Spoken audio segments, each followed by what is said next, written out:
Welcome to the Industry Experts panel at PortfolioWealthGlobal.com. My name is Michelle Holliday. Today, we are honored to be welcoming back to the show our friend, Mr. Andrew MAGUIRE.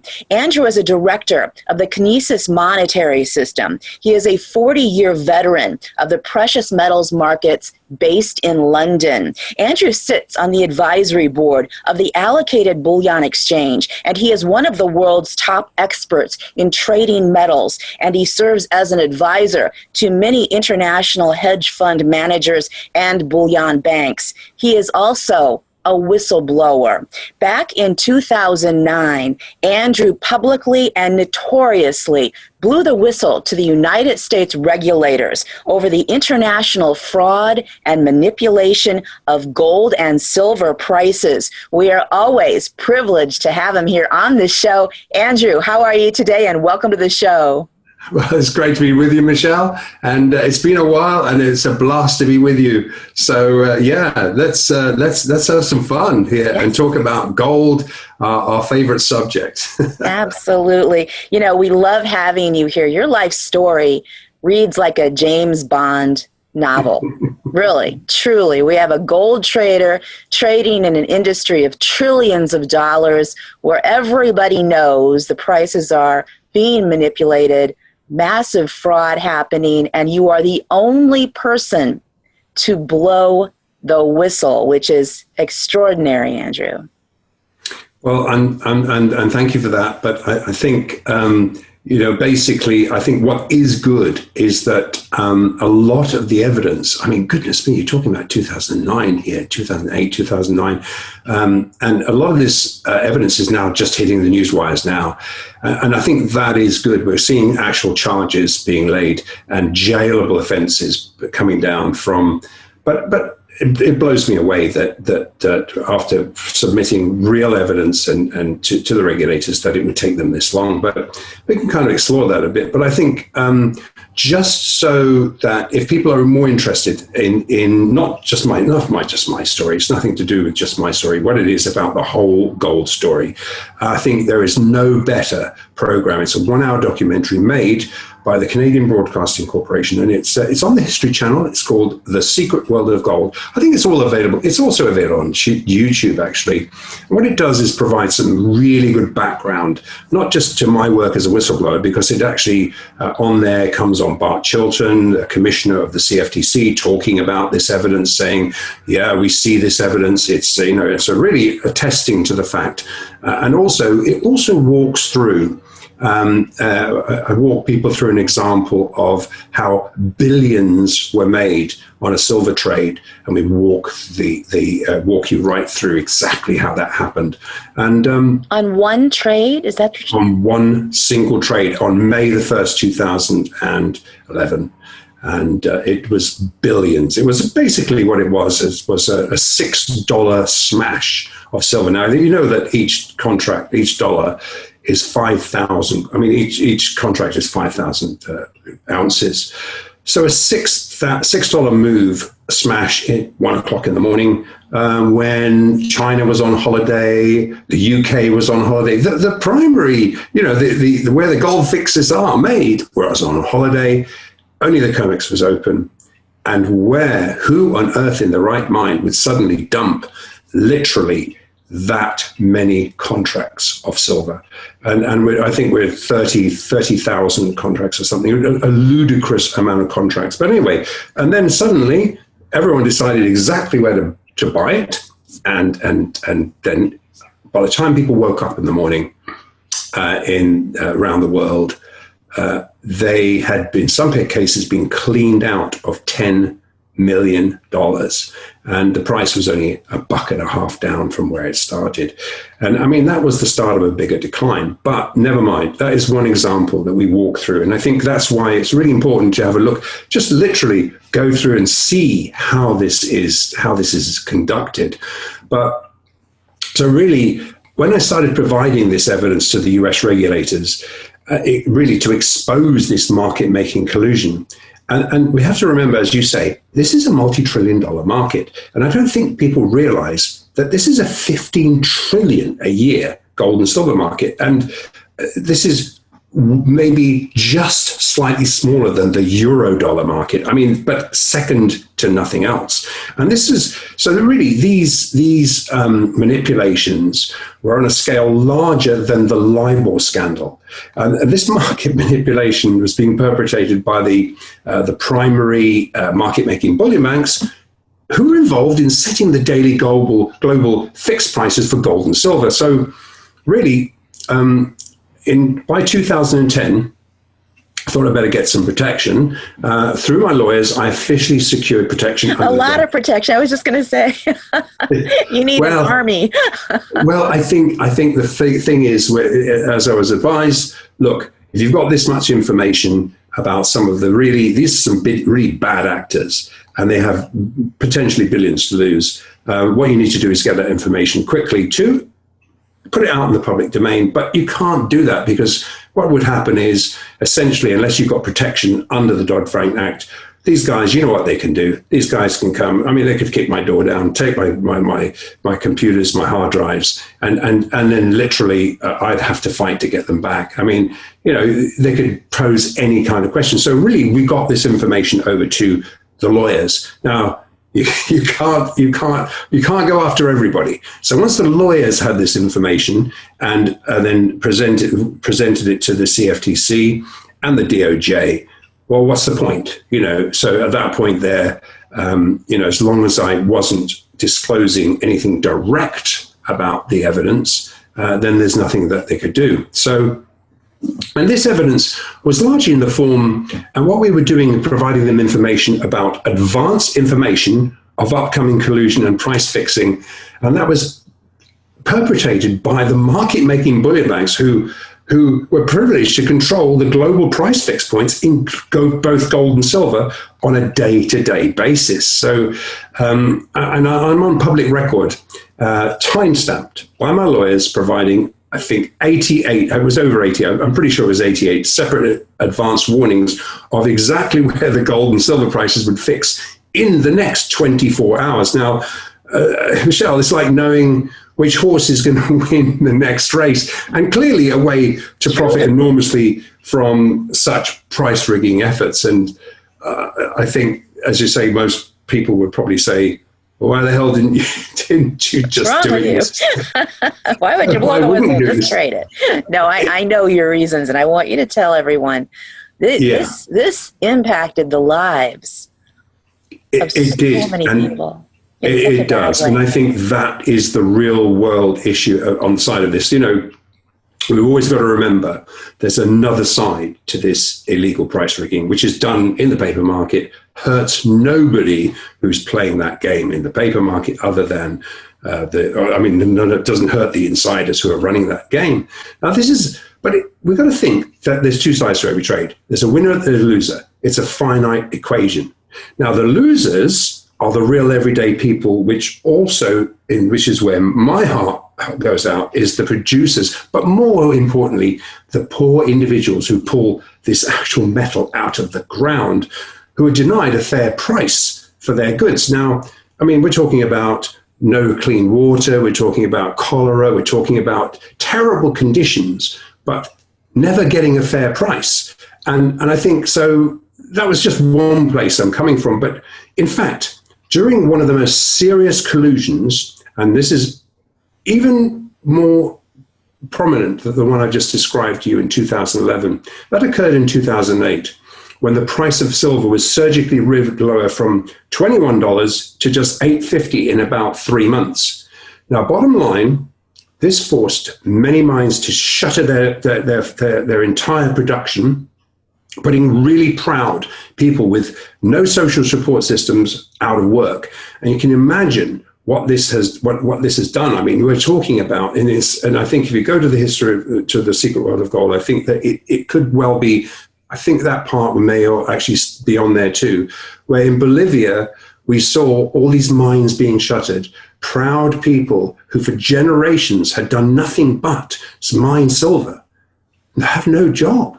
And in one instance, they reported a suicide. And I think that these are the kind of things that we soon forget. And when there's a paper game on the market, And whether it's corn, but we talk about precious metals because that's really where our center of focus is, but it could be anything. And I know people who've been put out of work, put out of business in the coffee business. And I mean, over the years, this paper game has hurt a lot of people. And it's not just the guys who are pressing the mouse that's doing this. Now, if this price decline that we just talked about, if that was a real supply demand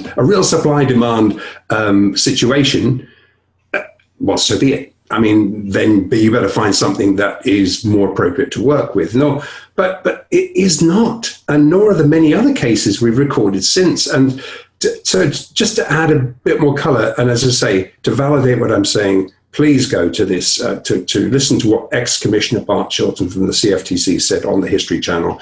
Also have a look at perhaps some of the items, the situations I'm talking about. But what blows me away, Michelle, it's taken 10 years, but now we have some of the first fallout of spoofing and wire fraud charges being filed by the DOJ against some of the very same people that we were in fact sitting on the fixes during this exact same time period. And these are the people we provided evidence. I mean, the evidence was compelling. It was impossible to deny. And why has it taken 10 years when you have everything you require to see that these were the people who were actually committing these collusive wire fraud charges, and these are the kind of charges where, you know, Capone and people who were never could be pinned on anything, couldn't be pinned for murder, but they were pinned on wire fraud charges. So it blows me away, Michelle. But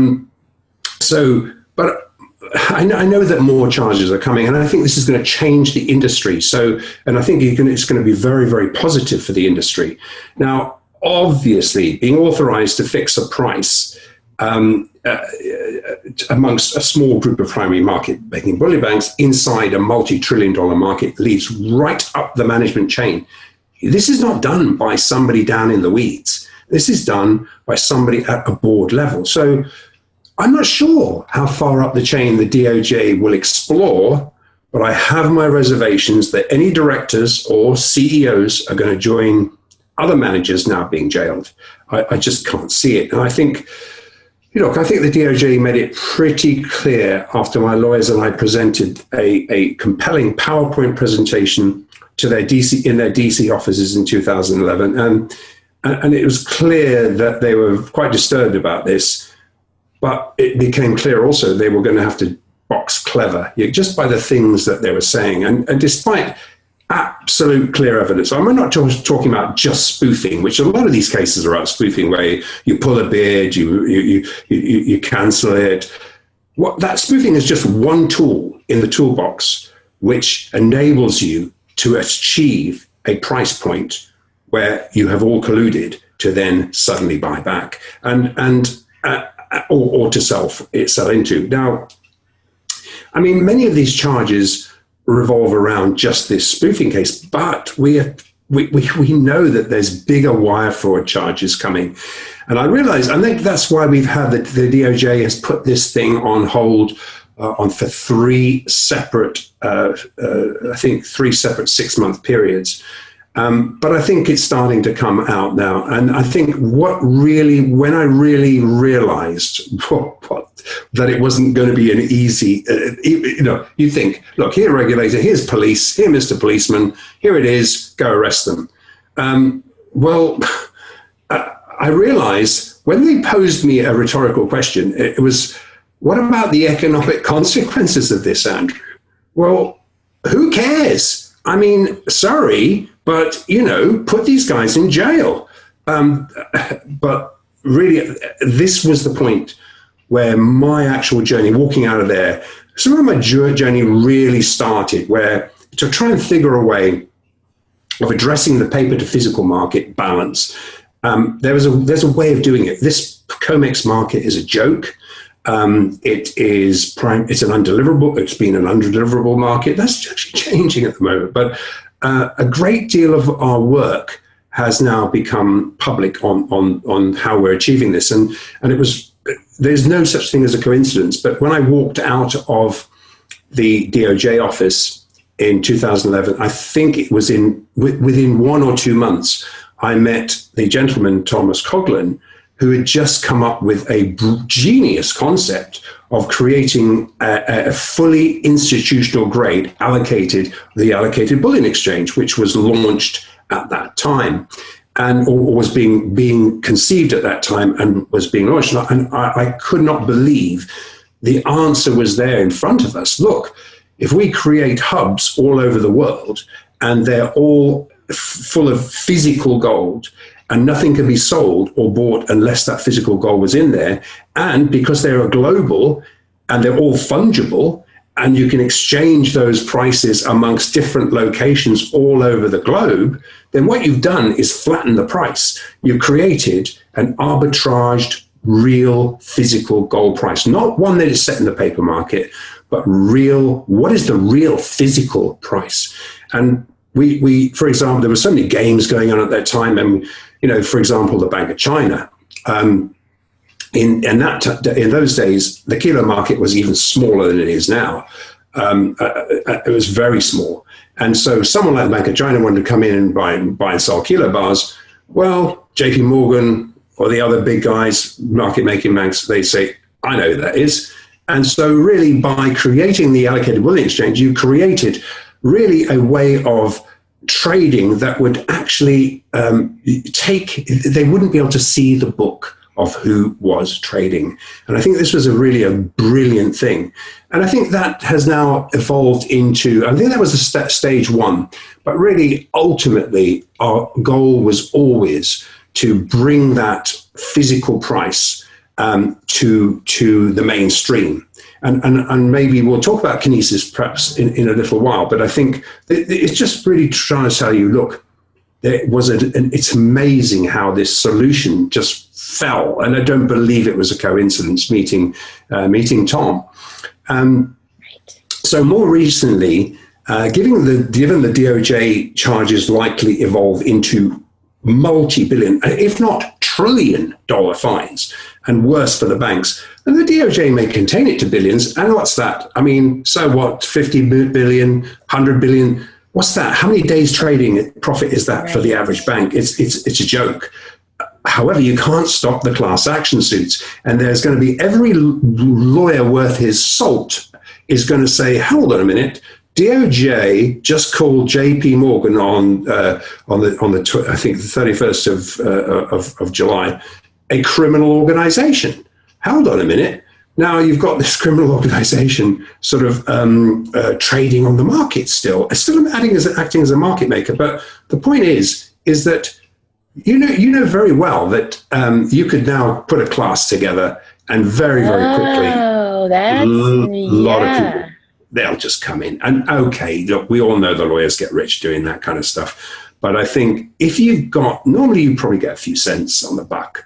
Well, it depends on what your trading was. And over a 10-year period, to have already been alerted to it by you and to know it continued is extraordinary. Yes. I just want to nutshell something just to put a spotlight on what you said. You brought it and said, hey, watch this the next 24 hours. It's already planned. Here it is. Boom. I just want to make sure everyone, including myself, understands what's happening. And again, with one silver trade, you said how many billions of dollars was made? The multi-billions. I mean, you have to look at the secret world of gold because it gives the exact number. And to be honest, I can't remember because we've become glazed over with all of these things over time. But I mean, it's on there. It's on the secret world of gold. And I think each tick, we walk through each and every step of that $6 move down, and how everyone started to buy at exactly the same. When I say everyone, the insiders knew exactly when to buy back. And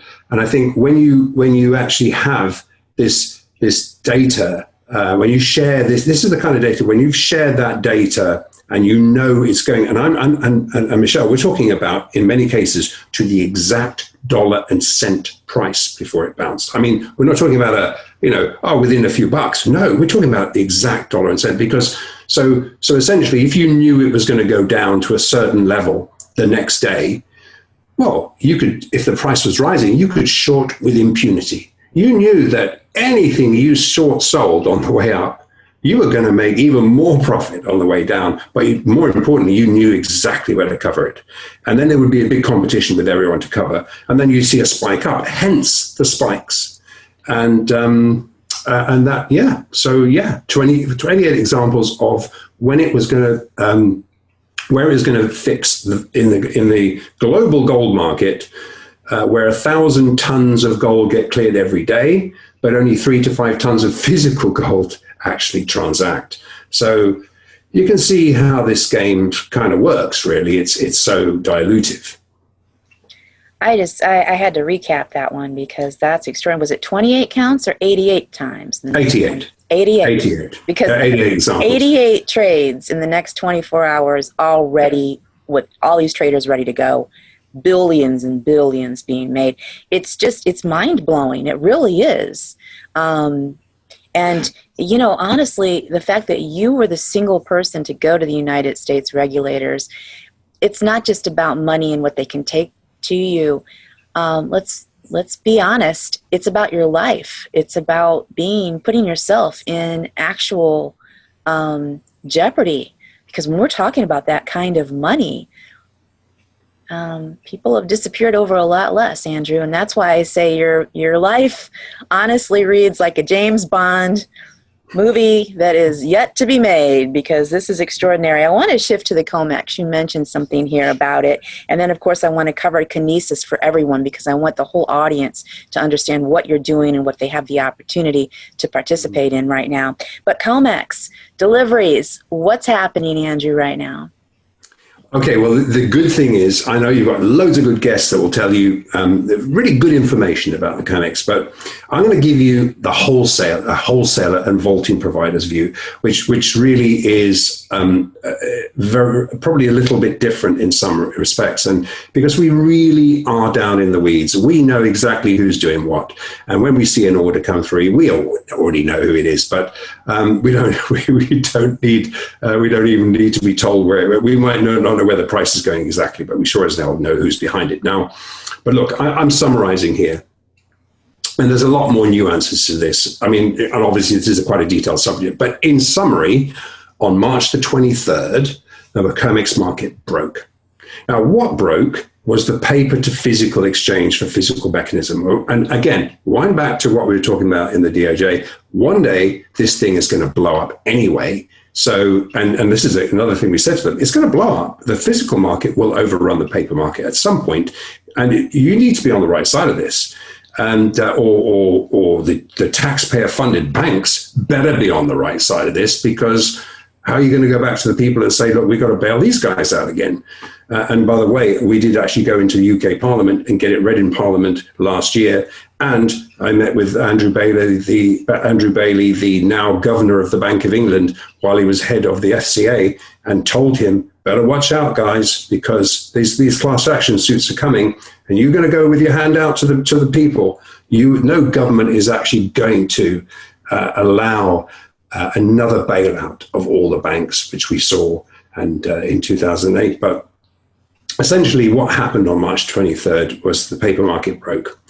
And it was this paper to physical exchange. Now, a lot of people perhaps don't know the detail of it, but what we call it is the EFPs, the exchange for physical mechanism. So in summary, in the 10 times larger over-the-counter market, which is outside of the COMEX, which are viewed as the delivery markets, because you can take one of those positions and actually demand delivery on a T+2, a 2-day delivery basis. Whether you get it or not, it's another question. But anyway, this is where the gold and silver prices fixes are set in this market. So they generally run a largely long spot gold and silver book, but not all of this is one-to-one physical, and that's the key. And what we're really discussing here is really a 100-to-1 fractionally physically backed long gold contract. And it could be to hedge a position for their clients, or it's largely the case scooping a small arbitrage profit onto the COMEX. Now, the resulting technical contango, and I don't want to get too technical, but the bottom line, I think most people understand what the difference between contango and backwardation. But this technical contango between Loco London and spot, which is the spot price, and the CME futures was not what it appeared to me. And information out of London on that day pointed to an anchor liquidity provider, and I'm talking about someone of such size that they were quite happy to provide liquidity into a 15 trillion a year market, suddenly pulling out of the market making functions in the over-the-counter gold market. That's immediately spooked all other liquidity providers. Hence, you look at that chart, what you see there is what happened right there. And as a result, no market makers were willing to step in and make markets in this 15 trillion a year over-the-counter market. So, and this breakdown was instigated by a massive short squeeze in futures. And that exposed hundreds of tons of underwater gold spot positions, which were being demanded for delivery. Now, in this lead up to this event, and just as we're seeing again now, which is why I'm talking about it, we evidence massive tonnage size spot index buying. And these spot index positions would be tendered for delivery. And a spot index price is really all that is me saying, look, I'm just locking in. I can see a price in the spot market, over the counter market. It's X. I'll buy X amount of ounces, tons, whatever it might be at that price. Now, it doesn't matter to me then if I say pick a price of 1950 and by the time I get delivery, it's moved up to 2000 or more. I don't care. I own those ounces at 1950, so it doesn't matter to me. So that's what spot indexing is really, and a lot of the wholesale industry does that simply to try and lock in prices. So suddenly, these spot index positions that are largely, and I say there's 1,000 tons of gold cleared in the London market for every 3 to 5 tons of delivered. Suddenly, people wanted delivery, and basically that's what blew it up. No one wanted to provide delivery when they were really just looking to make an arbitrage trade on a very fractional based contract. And I think suddenly the worst thing that can happen to you if you are a liquidity provider and you've suddenly provided bullion, you've bought spot and you've hedged it in futures, and suddenly everyone says, no, I'd rather take. I just want right. We want our physical. Yeah. This is something new and different to them, right? They had not really been doing business in that way. So now the COMEX is looking at, just in layman terms, the COMEX is looking at a very different situation. They were dealing with paper, and now all of a sudden all their customers are saying, no, we want our physical gold and silver. Do they have it? And clearly they didn't, because then we saw $100 spread per ounce between what normally in the EFPs we get a $2 spread. Maybe you buy one side, you sell the other, you got a $2 spread, and you can make a decent arbitrage pocket over time. But suddenly, just to get by, to square your spot position so that you didn't have to deliver it to someone, it cost you $100 more per ounce at one point. Then it moved down to 80 and slowly, but it took about a week to settle down. But a lot of people got burnt really badly. And I'm talking about second tier European bullion banks who are still suffering from that today and really no longer wanted to trust this conduit, this interaction between the spot market and the future. So, Andrew, for anyone who's not familiar with this market, tell us what COMEX is. We know it's the Commodities Exchange. What arm governs precious metals, and what was doing this? Because commodities can be anything, corn, whatever. Just give a brief nutshell of what we're talking about when we talk about the COMEX was a paper trader who all of a sudden didn't have the gold when people said, hey, we want our metal. Yeah, and I think the COMEX market was, the COMEX market was, it came into being about 2 years after Nixon took gold off the dollar peg.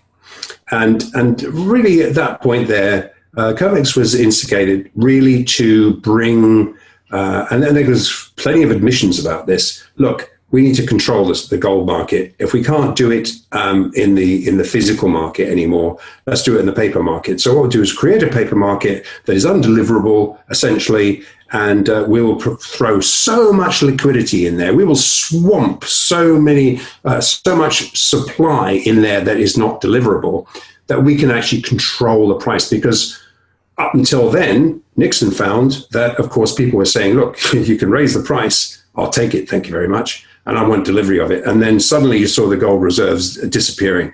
And so they had to slam that door shut and create another way to control gold. Because after all, gold is, let's face it, it is the other side of a currency trade. You are long gold, you're short the dollar.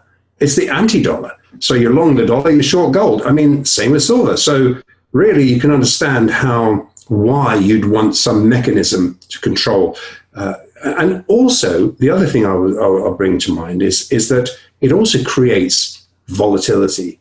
And by creating volatility, what you do is you put a lot of people off. Even though gold is the best performing asset since 2000 versus anything, people still look at it and say, oh, but it's so volatile. That's the first thing I hear. No, it's not. Actually, if you draw away from a 10-minute chart and you look at the big picture, this is a 5,000-year-old currency.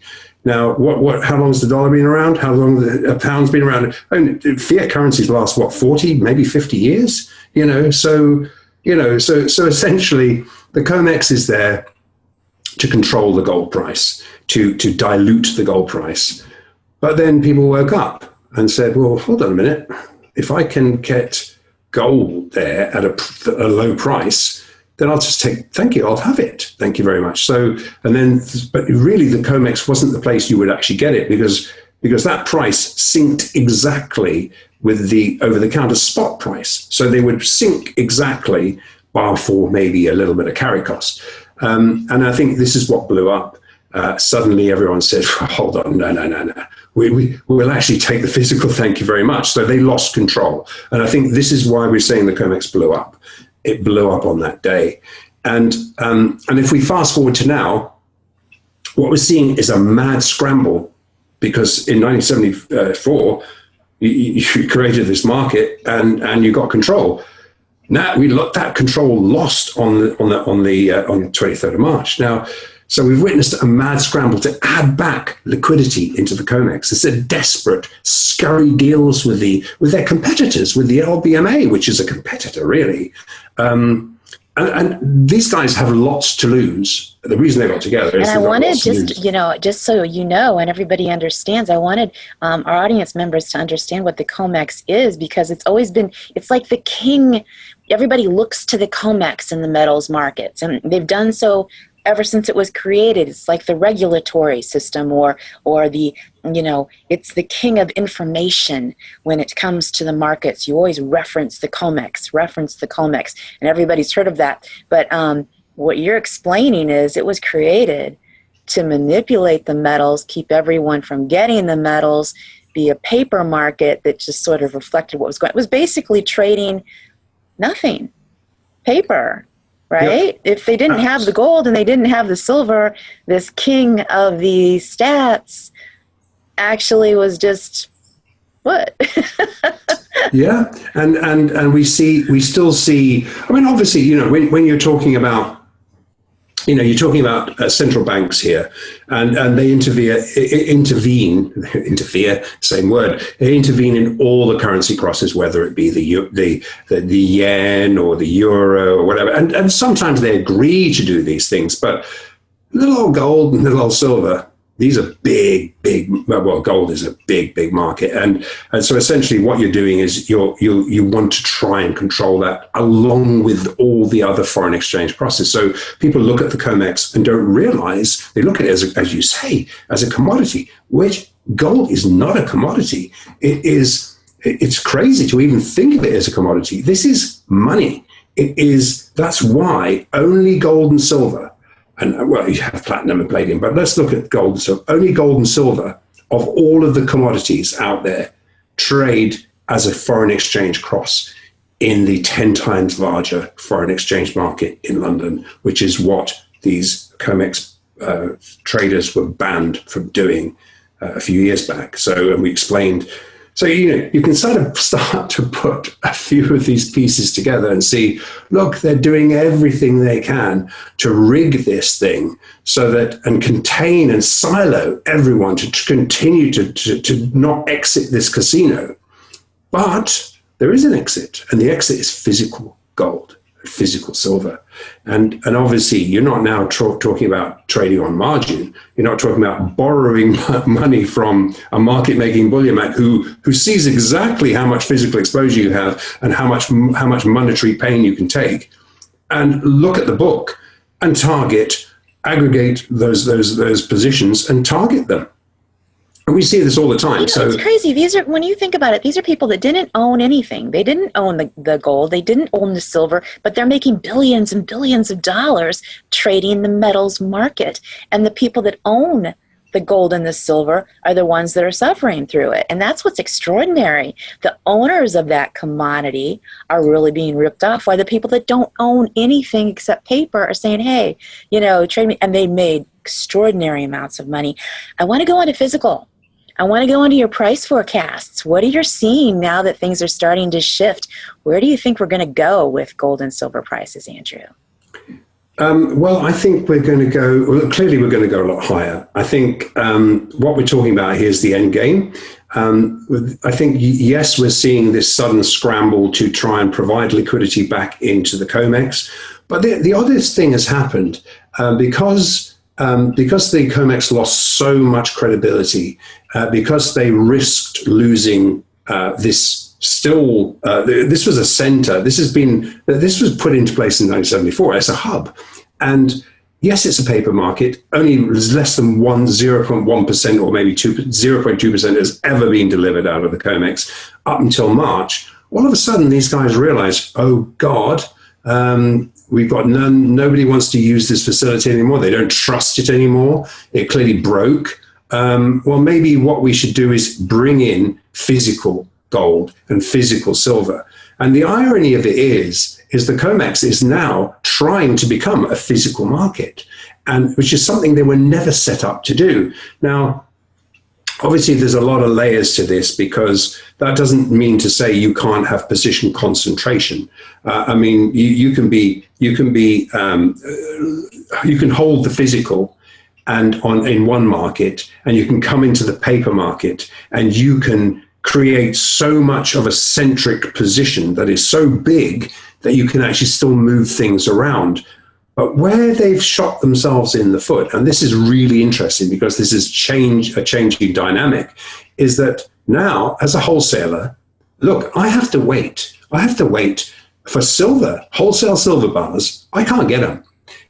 Well, and I say I can't get them. I can't get enough of them to fill my orders. Nor can any of the people that I know. And so what we're doing is we're rationed to what we can get. So now, in fact, silver is in such a tight supply that we are actually, for wholesale bars, 1,000-ounce bars, we're having to wait till January, February, and March for delivery. Well, this is crazy. If a bullion bank is sitting there with bullion in their inventory, why would they not sell it to you? Well, they don't sell it to you because they don't want to sell it to you at this price. And so, this is really one of the situations we're now seeing. Well, okay, if we can't get it in Switzerland and we can't get it in London and no one wants to sell it, hold on a minute. There's a price in the COMEX. And look, they claim there's registered inventory there. So thank you very much. We will take it. So now we're seeing people coming to the COMEX to buy what they have bought and bring it back. And I think this is an interesting situation because you mean physically? I've seen this. Andrew, do you mean they physically travel to the COMEX to say, yeah. Give us all the silver bars out of Switzerland up until I think this last month, every single 1,000-ounce bar has gone to the States. And I kind of got a bit of a story about that as well, because there's good old JP Morgan is now somehow cornered that market. But I think in general terms, what we're saying is the COMEX has now it's kind of shot itself in the foot, because if I can't get gold or I can't get silver, I don't care if I have to play a plane ride, and a plane ride is cost me what, $2 an ounce to bring it back. It doesn't bother me. You know, the point is, at least I can get it, because my clients are saying, get me physical gold, get me physical silver. And I'm saying, sorry, but you're going to have to wait for it. So I will go and I'll buy it on the spot market, and I'll wait T plus 120 if I have to get this, but they're going to have to wait for it. And that's ludicrous, because there's supposedly so much silver in the COMEX. And I think it's only just beginning to evolve that people are realizing, look, let's just raid it then. Let's go and get it. And I think this is an interesting dynamic. When you say raid the COMEX, what are you speaking of? What do you mean? What I'm saying is that because it is deemed to be a non-delivery market, and I am unable, and they have somehow cornered all the physical gold and silver to be brought into this insider-run casino, then if I can't get the gold and silver in the size I want locally in Europe or in the traditional sources out of London, and it sits in the COMEX, then I will come to the COMEX and I will not just buy it for trading. I'll buy it to take physical delivery from the COMEX, and I will put it on a plane and I will take it to where it's needed, and I'll pay the price. Exactly. You know, I want to cover kinesis before we go.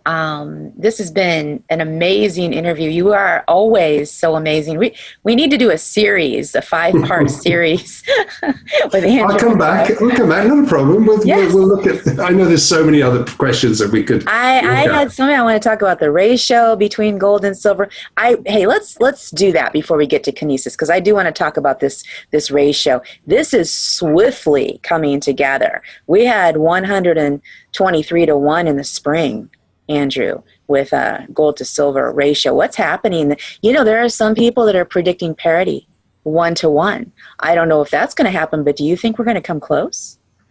Yeah, I think what is I mean, you know, people talk 6 to 1, 4 to 1. I think historically you couldn't argue 15 or 16 to 1. Even if you took 16 to 1. Now, most of the bullion banks and liquidity providers I deal with, they say, look, we already see 2,500 gold. I mean, as a liquidity provider, we can't see it being less than that. In fact, we see if there's going to be a revaluation, it will be at 2,500. So given that is, and we're talking about Goldman Sachs, we're talking about America, we're talking about a lot of these guys who used to be on the bearish side of gold. And they're saying, look, okay, minimum 2,500. Okay, 16 to 1. Well, what does that put? That puts silver at $150 an ounce. I mean, why wouldn't it be at $150 an ounce? Why wouldn't it be at $200 an ounce? It's in short supply. Yes, it's being contained or contained by 1 or 2 entities, but they're not selling it because they won't sell it at this price. So there'll come a point where somebody will actually offer. If I go to my wholesale sources, to a bullion bank, and I say, look, you're showing 300 or 400 tons of silver. Can you sell it to me? And they'll say, yeah. Okay, great, because they will be a price that they were happy to sell it at. Right now, I go to this bank and they say, you keep bugging me, and I'm not going to take your next phone call. And so really you step back and say, well, look, well, what will you give us and when will you give it to us? And so really what I'm saying is there is a price where physical will come to the market, a real supply demand price.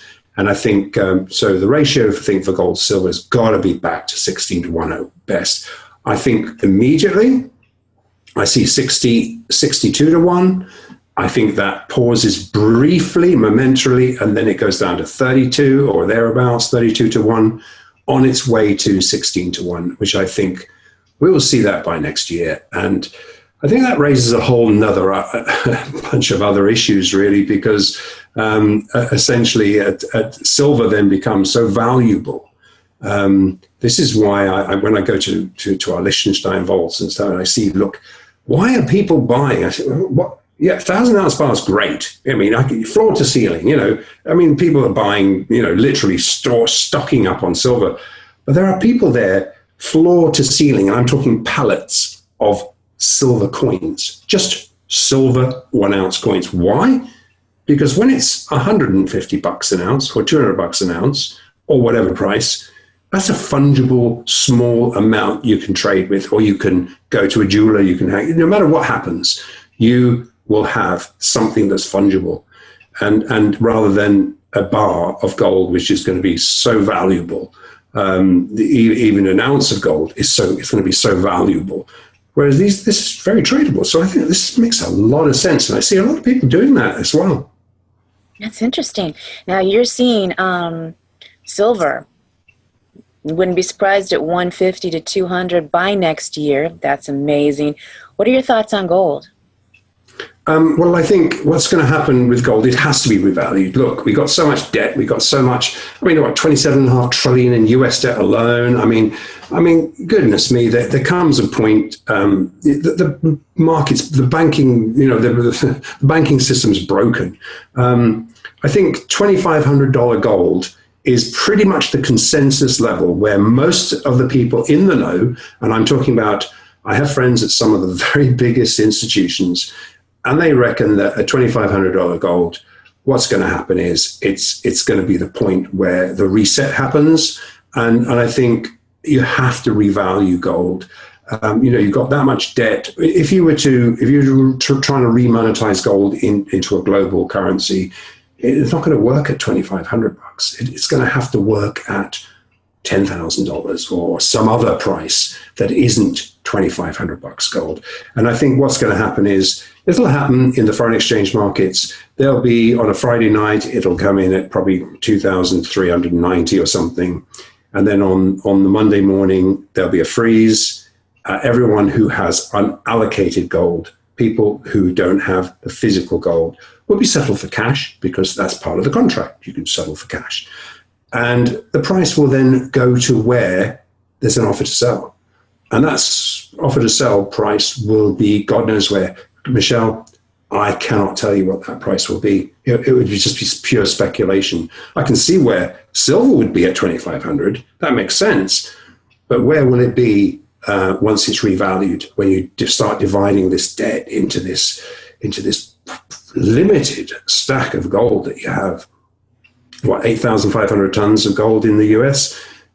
Is that rehypothecated? How many? It may physically be there. People say, well, I know it's there.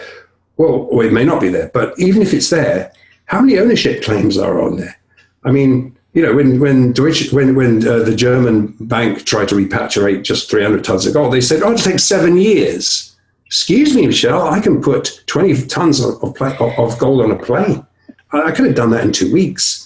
Why is it going to take 7 years to get my 300 tons of gold back out? These are ludicrous situations. And then it raises red flags and you say, well, hang on a minute, there's something wrong about this picture somewhere. So I would say perhaps that 8,500 tons is not 100%. There may be more than one ownership claim on it. And because a lot of this is leased, but still sits in the vault, it's those lease positions that will probably get settled for cash. This market has so many nuances. You know how you have the premiums that are $2. Oh no, they're $100 if you want it delivered. You have supposedly the gold of our country. Supposedly it exists, and yet no one's audited it. And yet there's leased positions upon it. And then we have all of the manipulation and the fraud, which you reported now 10 years ago, just now being looked at. Maybe it took them that long to really investigate the situation. I don't know. But that's extraordinary when you can name 88 samples over the next 24 hours of you can say what that trade's going to be and watch everybody trade. It seems to me they would have gone in with a raid at that moment in time. You wouldn't have to crash the market. But certainly those people were committing massive fraud. I mean, this is just this whole picture. This is about the most interesting picture. Well, I'm not going to say the most interesting picture right now because across the globe we have all these, unbelievable situations. But this is an extraordinary, when you really step back and understand what's happened with gold and silver, Andrew. Yeah, it's mind blowing, really. And you think about it, it's the anti-dollar, it's the anti-fiat system. It's your safe haven. It's your only place. Where else? What else can you do? I mean, other than look for something that you can see, touch, and smell, something real. Gold, silver. It can be mines, it can be forests, it can be anything tangible. But gold and silver, let's face it, are the most fungible. You can swap a piece of gold, a tiny piece of gold, in this country with somebody in Timbuktu. It doesn't matter where. It's still the same value. It is seen as the same value. And for 5,000 years, it's always brought a similar value. You can't debase it. So really, I think that kind of like, this is why I became so interested in the kinesis story, is because I mentioned the allocated bullion exchange, creating this where Tom really and the team and myself was involved, created this global hub of physical price, determined prices, where if you can't go there and say, I want 1,000 tons of silver if there isn't 1,000 tons of silver there. Someone has to first put this 1,000 tons of silver there before it can be traded. So, but I think one of the most interesting things is to bring in this monetary system, which we always planned. But I think it took the blockchain to really create that mechanism. And I think, so generally speaking, I think no matter, everyone understands that digital gold now, we see 60, 70 gold coins out there. I mean, it's so good to see, other people create digitizing gold.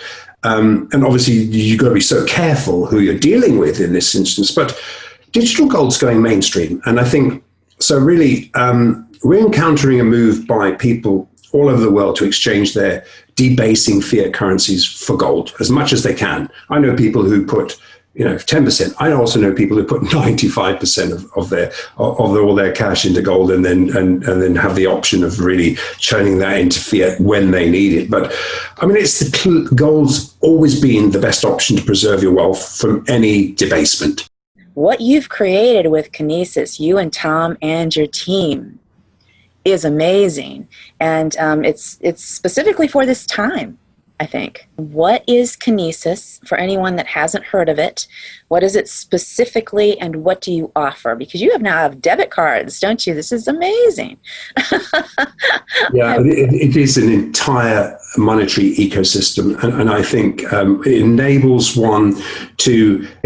us to digitize gold, put it on the blockchain. But the important thing is that it is securely stored outside the banking system. And really, because you've got to watch that, you've got to avoid counterparty risks of this broken banking system. Now, there is a huge amount of risk out there on bail-ins and one thing and another. So, there's no reason why they couldn't extend that to if you hold your physical gold in your local bank vault. We saw it in Cyprus. We saw it in Greece. There will be somebody who will turn up and say, look, I need to have the other key here, and I'm going to see what you've got. And it's possible that that becomes part of your bail-in. So Kinesis really what we do is we store all the bullion is 1-to-1. Each gram of gold, each ounce of silver is 1-to-1 directly titled to the person who is using it. They own it, they can take delivery of it, but they can spend it and trade it. And when they spend it and trade it, what they're doing is they're actually getting a share of the entire monetary ecosystem. So as it travels through the system, it generates revenue. It goes to one person, you pay your utility bill with it. And you go, oh, okay, if I paid my utility bill with cash, it's gone. Pay my utility bill with Kinesis, now I've just generated essentially a yield. because that, as that moves on around the system, it continues to generate yield for life. So essentially, I'm creating currency, and it lives in the system until somebody actually says, I'll take that and I'll take physical delivery of it.